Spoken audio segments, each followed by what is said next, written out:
Halo, berjumpa lagi. Kembali kita akan belajar biologi tentang struktur sel dan fungsinya. Di video sebelumnya saya sudah jelasin apa itu pengertian sel, perbedaan sel prokariotik dan eukariotik, serta komponen kimiawi sel. Nah, kalian bisa cek linknya di deskripsi ya. Nah, untuk kali ini kita akan mempelajari struktur sel dan fungsinya. Tahukah kalian bahwa sel itu memiliki bagian-bagian dan organel yang berbeda, bentuknya, ukurannya, strukturnya, dan fungsinya. Nah, untuk mengkaji lebih jauh tentang komponen organel sel dan fungsinya, mari kita lihat dan kita pelajari video berikut ini. Tonton sampai selesai ya, supaya kamu bisa paham.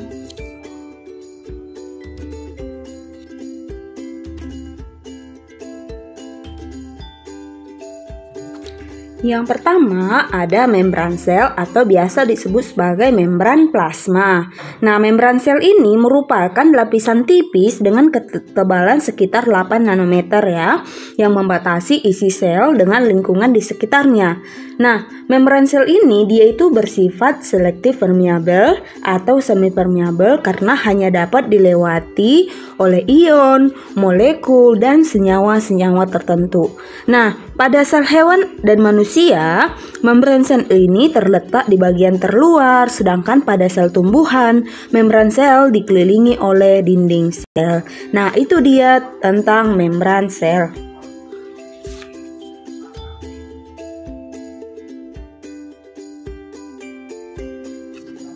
Kemudian membran plasma ataupun membran sel ini dia juga tersusun dari lapisan bahan lipid disebut sebagai fosfolipid, protein, dan karbohidrat. Nah, membran plasma itu terdiri atas dua lapisan disebut sebagai bilayer fosfolipid, dan pada matriks fluidanya bilayer fosfolipid tersebut tersebar banyak jenis protein. Nah, satu unit fosfolipid itu terdiri atas fosfat dan asam lemak. Fosfat itu ada di bagian kepala pada permukaan membran yang bersifat hidrofilik, artinya suka air, sedangkan asam lemak itu di bagian ekor yang tersembunyi di dalam membran dan bersifat hidrofobik atau tidak suka air.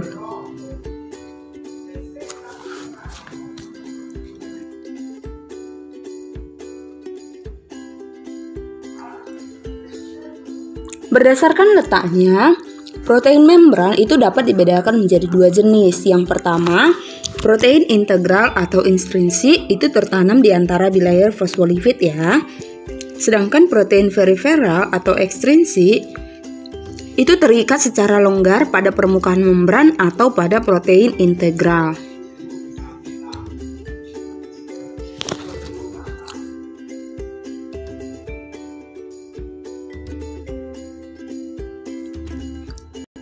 Pada permukaan membran itu terdapat karbohidrat berupa oligosakarida. Nah, oligosakarida ini dia terikat secara kovalen dengan lipid yang kemudian disebut glikolipid. Nah, oligosakarida ini yang terikat dengan protein itu disebut dengan glikoprotein. Nah, fungsi membran sel ini sendiri adalah untuk mengontrol masuk dan keluarnya zat dari atau dalam ke sel. Nah, kedua sebagai pelindung agar isi sel tidak keluar. Yang ketiga sebagai reseptor dari luar sel. Nah, itu dia fungsi dari membran sel atau membran plasma.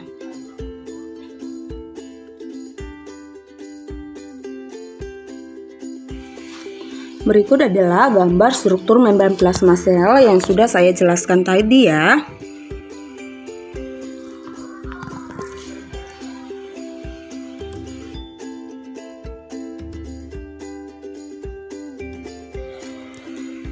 Yang kedua, struktur sel ataupun organel sel adalah nukleus. Nukleus ini merupakan bagian yang paling penting dari sel, diselubungi oleh membran luar dan dalam. Di dalam nukleus terdapat nukleoplasma atau plasma inti, kemudian terdapat anak inti atau nukleolus, dan materi genetik berupa benang-benang kromatin.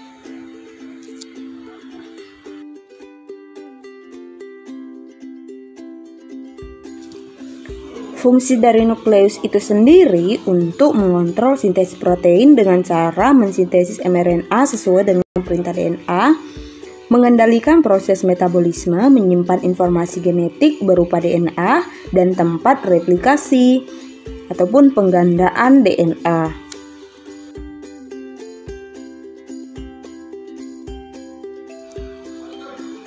Berikut adalah gambar struktur nukleus ataupun inti sel.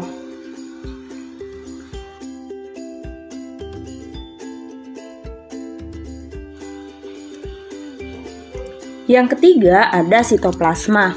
Nah, sitoplasma ini merupakan cairan yang terletak di dalam sel, di luar inti sel dan seluruh organel sel.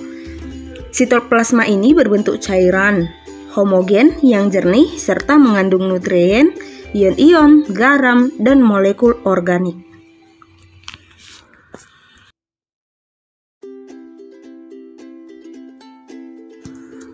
Berikut adalah fungsi dari sitoplasma itu sendiri.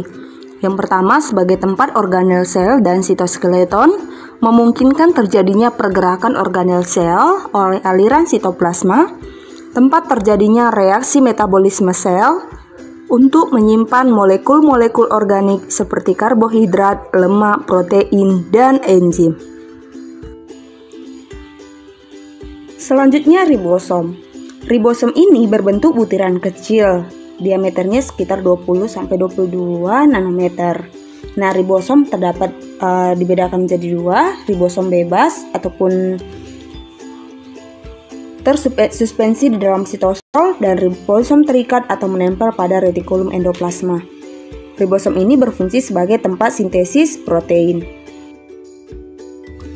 Selanjutnya adalah retikulum endoplasma. Retikulum endoplasma atau RE merupakan membran berbentuk labirin yang berhubungan dengan selubung inti sel.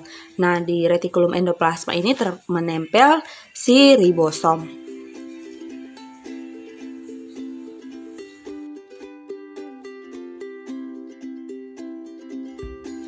Retikulum endoplasma dapat dibedakan menjadi dua jenis, yaitu RE halus atau tidak bergranula dan RE kasar atau bergranula. Nah, ini dia perbedaannya ya.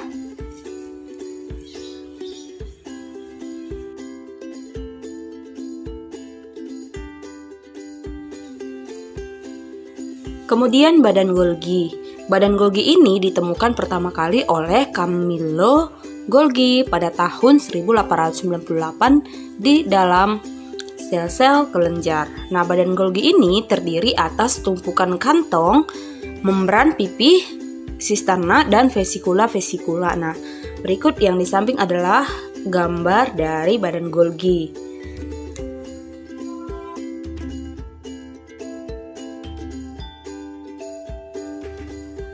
Badan Golgi ini berperan sebagai pusat produksi dari pergudangan atau pengiriman produk sel seperti enzim dan hormon.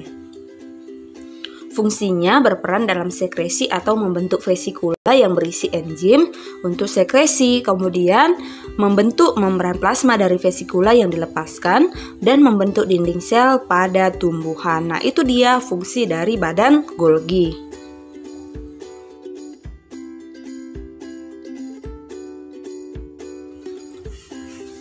Kemudian lisosom. Lisosom ini merupakan organel kecil berbentuk seperti kantung atau vesikal yang diselubungi membran tunggal. Nah, lisosom ini berisi enzim hidrolitik yang mencerna makromolekul. Contohnya nih, enzim nuklease. Nah, fungsinya berperan sebagai pencernaan intrasel. Kemudian berperan juga sebagai fagositosis dengan cara menelan dan mencerna partikel yang lebih kecil seperti yang dilakukan oleh organisme uniseluler. Misalnya pada amuba nih. Nah, sedangkan pada manusia, sel makrofa ini memfagositosis bakteri atau kuman penyakit lainnya.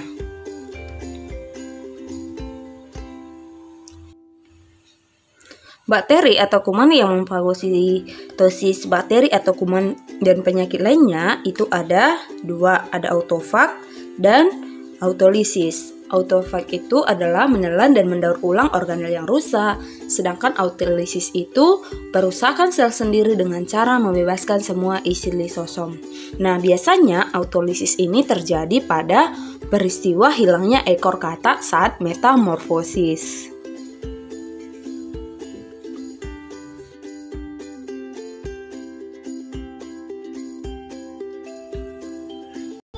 Selanjutnya, peroksisom. Peroksisom merupakan organel yang menyerupai kantong, dia itu berbentuk agak bulat, kemudian mengandung butiran kristal dan diselubungi membran tunggal.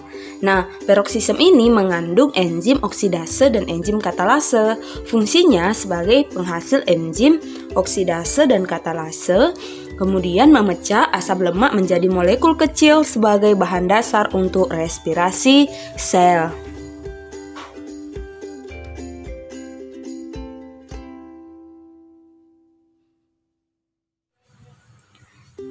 Kemudian glioksisom. Glioksisom ini merupakan sejenis peroksisom yang ditemukan pada jaringan penyimpan lemak dari biji tumbuhan. Nah, fungsinya untuk menghasilkan enzim yang dapat mengubah asam lemak menjadi gula yang akan digunakan sebagai sumber energi pada saat biji sedang berkecambah.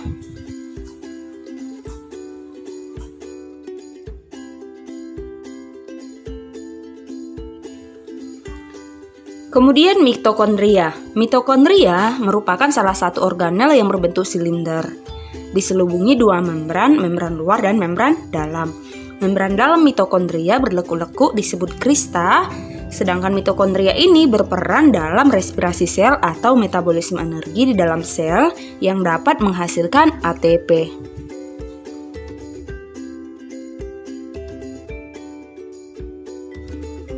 Nah, ini adalah contoh dari mitokondria.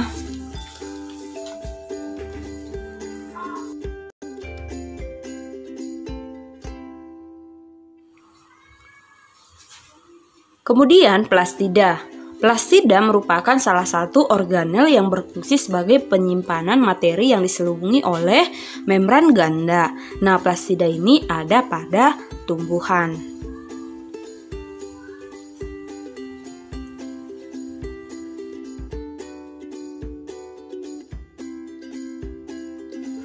Plastida dibedakan menjadi 3 macam, yaitu leukoplast, kromoplast, dan kloroplast. Leukoplast itu plastida yang berwarna putih atau tidak berwarna. Kromoplast itu adalah plastida yang mengandung pigmen selain klorofil atau hijau. Sedangkan kloroplast adalah plastida yang berbentuk lensa dan mengandung pigmen hijau atau klorofil.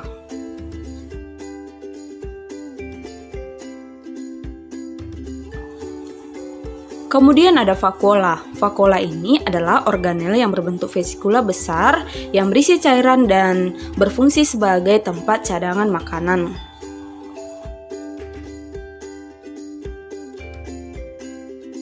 Selanjutnya ada sentrosom dan sentriol. Ini merupakan organel tempat tumbuhnya mikrotubula terletak di dekat nukleus. Nah, dalam sentrosom itu terdapat satu pasang sentriol berfungsi dalam proses pembelahan sel. Selanjutnya yang terakhir ada sitoskeleton. Nah, sitoskeleton ini merupakan kerangka sel yang kuat dan lentur. Nah, berupa jalinan serabut yang tersebar di seluruh sitoplasma. Nah, fungsi sitoskeleton ini untuk menyokong dan mempertahankan bentuk sel serta berperan sebagai tempat bertambahnya beberapa organel sel. Nah, demikian struktur sel dan fungsinya. Semoga video ini bermanfaat untuk kamu. Jangan lupa untuk klik like dan subscribe. Terima kasih.